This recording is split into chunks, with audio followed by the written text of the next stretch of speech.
भारत माता की, छत्रपति शिवाजी महाराज की जय श्रीराम। आजचा दिवस आपला स्वप्नपूर्तीचा आहे। आज देशातील सर्वात लांबीच्या सागरी सेतूचं आज लोकार्पण होतं आहे आणि या लोकार्पण प्रसंगी ज्यांच्या शुभ हस्ते होतं आहे ते आपल्या देशाचे गौरव मूर्ती, विश्वगौरव, लोकप्रिय आणि अतिशय कणखर असे प्रधानमंत्री नरेंद्र मोदी साहेबांचं मी आपल्या सगळ्यांच्या वतीने मनापासून स्वागत करतो। आणि आमचे उपस्थित राज्यपाल महोदय, दोन्ही उपमुख्यमंत्री, सर्व केंद्रीय मंत्री, माझ्या विधिमंडळातील सहकारी मंत्री, सर्व खासदार, आमदार, त्याचबरोबर Hiroshi Suzuki, ambassador of Japan आणि सर्व मान्यवर, खरं म्हणजे आपल्याला आदरणीय प्रधानमंत्री महोदयांना ऐकायचं आहे। आणि आज देशातला सगळ्यात लांबीचा 22 किलोमीटरचा सिंगल लॉंगेस्ट सी ब्रिज या ठिकाणी आदरणीय प्रधानमंत्री महोदयांनी त्याचा शुभारंभ केलेला आहे। खरं म्हणजे योगायोग बघा, याच MTHLचं या सागरी सेतूचं भूमिपूजन आदरणीय प्रधानमंत्री महोदयांनी केलं होतं।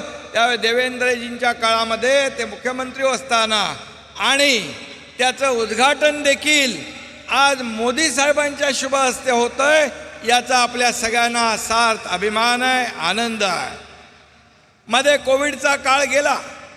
कोविड असताना देखील या समुद्र सेतूमध्ये ज्या ज्या लोकांनी, अधिकाऱ्यांनी, इंजिनियरनी, सर्व कर्मचाऱ्यांनी, अधिकाऱ्यांनी जी मेहनत घेतली त्यांना मी मनापासून धन्यवाद देतो। कारण कोविड असताना देखील त्यांनी या पुलाचं काम योग्य वेळेमध्ये केलं आणि 2 तासाचं आता लागणारं अंतर या पुलामुळे फक्त 20 मिनिटामध्ये मुंबईतला माणूस इथं चिरलेमध्ये येणार आहे। आणि हा गेम चेंजर प्रकल्प आहे। इंधन वाचणार, वेळ वाचणार, प्रदूषण कमी होणार, अशा प्रकारचा अत्याधुनिक टेक्नॉलॉजीचा वापर करून हा प्रकल्प आपण केला।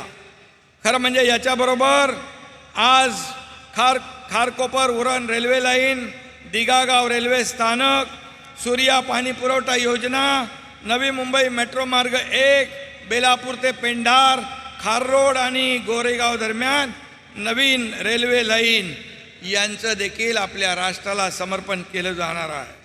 ऑरेंज गेट ते मरीन ड्राईव्ह बोगदा टनेल त्याचं देखील भूमिपूजन होणार आहे। आणि त्याचबरोबर नमो अभियानमधील मुख्यमंत्री महिला सक्षमीकरणाचा देखील शुभारंभ या ठिकाणी होणार आहे।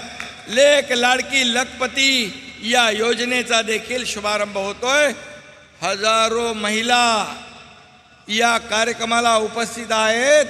मी त्यांचं मनापासून स्वागत करतो, त्यांना खूप खूप शुभेच्छा देतो आणि बांधवांना देखील धन्यवाद देतो। MTHL सीलिंग ये भारत रत्न स्वर्गीय अटल बिहारी वाजपेयी जी का नाम इसे दिया हुआ है। यह सेतु अटल जी के नाम की तरह ही अटल और मजबूत है। श्रद्धेय अटल जी का नाम और हमारे यशस्वी प्रधानमंत्री मोदी जी द्वारा इसका उद्घाटन, इस ब्रिज के मजबूती की एक गारंटी है। जैसे देश में मोदी गारंटी चलती है, वैसे ये ब्रिज भी अभी और मजबूत हो गया है। यह सी ब्रिज 22 किलोमीटर का है। बड़े भूकंप के झटके को झेलने की भी क्षमता इसमें है, ऐसा ये मजबूत बनाया है। लेकिन आने वाले लोकसभा चुनाव के नतीजों के बाद भूचाल आएगा और हमारे विरोधी पार्टी के लोग उसे झेल नहीं पाएंगे। ये मैं अभी कहना चाहता हूँ। ये सत्यता है, ये सच्चाई है। यह सिर्फ शिवड़ी न्हावा सेवा एक मार्ग नहीं है, बल्कि जीत की ओर ले जाने वाला विकास का महामार्ग है। अन्याय और अत्याचार करने वाले रावण के अहंकार का अंत करने के लिए प्रभु श्री राम की सेना ने समुद्र पर सेतु बनाया था। इस सागरी सेतु के निर्माण से उसी तरह अहंकारी लोगों का अहंकार भी चकनाचूर हो जाएगा। और मैं ये भी कहूँगा, जब महाराष्ट्र में विकास प्रकल्प के भूमि पूजन लोकार्पण को हम जब हमारे आदरणीय प्रधानमंत्री जी को बुलाते हैं, तो प्रधानमंत्री जी हमारा और महाराष्ट्र का उत्साह बढ़ाने के लिए समय हमें देते हैं और आते हैं, लोकार्पण करते हैं। और लोगों में काफ़ी देखा कितना आपके प्रति प्यार है। इतनी महिलाएं, इतने हमारे भाई सब यहाँ उपस्थित है, रोड पे कितने खड़े थे। इतना प्रेम शायद इस देश में नहीं, बिल्कुल, बल्कि दुनिया में किसी को भी नहीं मिलता होगा। और इसलिए ये विकास के जो विरोधी लोग हैं उनको हमेशा ये खटकता है, उनके पेट में दर्द होता है, लेकिन उनकी परवाह किए बिना हम सरकार का काम, विकास का काम आगे बढ़ा रहे हैं। अगर हम सद्भावना और सहृदय से सेतु बनाते हैं तो लोग अपने आप आपके साथ जुड़ जाते हैं। प्रधानमंत्री मोदी जी पूरे देश में इसी तरह सद्भावना एवं सर्वांगीण विकास का पुल बना रहे हैं। और इसीलिए इनके साथ अब की बार 400 पार के नारे को मजबूत करने के लिए हमारी भी एक बड़ी जिम्मेदारी बन चुकी है। और इसलिए मैं कहूँगा, मैं आप सब की तरफ से कहूँगा कि फिर एक बार मोदी सरकार और महाराष्ट्र में अब की बार 45 पार, ये संकल्प लेकर हम आगे बढ़ रहे हैं। ये विकास के माध्यम से हम लोगों के सामने जाएंगे। जो विकास हमारी सरकार बनने से पहले रुक चुका था, उसमें रोडे डाले थे, स्पीड ब्रेकर थे, बंद था, उसे आगे बढ़ाने का काम मोदी जी के नेतृत्व वाली इस सरकार ने किया है। और निश्चित रूप से मैं कितने प्रकल्प शुरू है इसकी गिनती नहीं करूंगा, लेकिन नम्रता पूर्वक इतना ही कहूंगा कि पूरे देश में आपके मार्गदर्शन में, आपके सहयोग से, आपके नेतृत्व में इस महाराष्ट्र में सबसे ज्यादा इंफ्रा प्रोजेक्ट शुरू है। और लोगों के भलाई के लिए आज इस अटल सेतु से ये पूरी तीसरी मुंबई डेवलप हो जाएगी। या एयरपोर्ट है, या मुंबई पुणे कनेक्ट होगा, मुंबई गोवा कनेक्ट होगा, वसई विरार मल्टी मॉडल को कनेक्ट होगा, दिल्ली मुंबई का फ्रेट कॉरिडोर को भी कनेक्ट होगा। एक गेम चेंजर प्रोजेक्ट है। यह सिर्फ एक प्रकल्प नहीं, बल्कि एक अर्थव्यवस्था को पूरी तरह बदलने वाला प्रकल्प है। और इसलिए मैं इतना ही कहूँगा कि जो हमारे प्रस्ताव जाते हैं केंद्र में, बिल्कुल कटौती नहीं करते हुए वैसे के वैसे पूरी तरह मान्य होते हैं। इसलिए तो डबल इंजन की सरकार पूरी स्पीड से, गति से काम कर रही है। या मैं बताना चाहूँगा कि जो मुंबई अहमदाबाद बुलेट ट्रेन परियोजना, जो हमारे प्रधानमंत्री जी का बहुत ही पेट प्रोजेक्ट था, उसे भी रुकाया था। लेकिन जैसे हमारी सरकार आ गई तो सब बाधाएं दूर हो गई।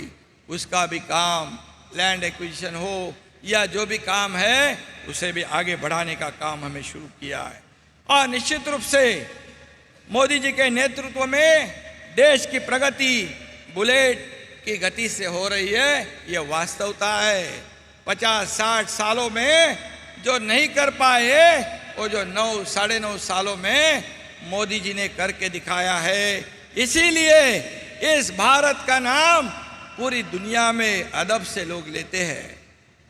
ऐसे परिस्थिति में बड़े बड़े देशों की अर्थव्यवस्था चरमरा गई है, डगमगा गई है, लेकिन ऐसे परिस्थिति में हमारे भारत देश की अर्थव्यवस्था को एक नई ऊंचाई पे, नया आयाम देने का काम आदरणीय प्रधानमंत्री जी ने किया है। इसलिए मैं उनको बहुत बहुत धन्यवाद देना चाहता हूँ, उनका आभार व्यक्त करना चाहता हूँ। ऐसा ही प्रेम महाराष्ट्र के साथ आगे आपका रहेगा, ये मुझे विश्वास है। और विकास के बारे में तो कभी भी केंद्र सरकार हमारे साथ है। वंदे भारत हो, ट्रेन के काम हो, जो भी विकास के प्रकल्प हो, केंद्र सरकार हमेशा, जैसे हमारे देवेंद्र जी ने कहा कि चट्टान की तरह हमारे महाराष्ट्र सरकार के पीछे केंद्र सरकार खड़ा है। इसलिए मैं धन्यवाद देना चाहता हूँ। आणि लेक लाडकी लखपती आणि आपल्या ज्या महिला बचत गटाच्या महिला आलेल्या आहेत, CRP आहेत आणि हजारोंच्या संख्येने या ठिकाणी महिला भगिनी आल्यात, त्यांना देखील मी मनापासून धन्यवाद देतो, आपलेही आभार मानतो। आणि एक गोष्ट फक्त मी या ठिकाणी सांगू इच्छितो की देशामध्ये करोडो राम भक्तांचं जे स्वप्न होतं की अयोध्यामध्ये राम मंदिर झालं पाहिजे, हिंदू हृदय सम्राट बाळासाहेब ठाकरेंचं पण स्वप्न होतं राम मंदिर झालं पाहिजे। आज ते असते तर आदरणीय मोदी साहेबांचं त्यांनी मोकळ्या मनाने अभिनंदन केलं असतं। आणि म्हणून मैं कुठल्या शब्दा मेरे पास शब्द नहीं है आभार व्यक्त करने के लिए, इसलिए मैं आपको सादर वंदन करता हूँ, प्रणाम करता हूँ।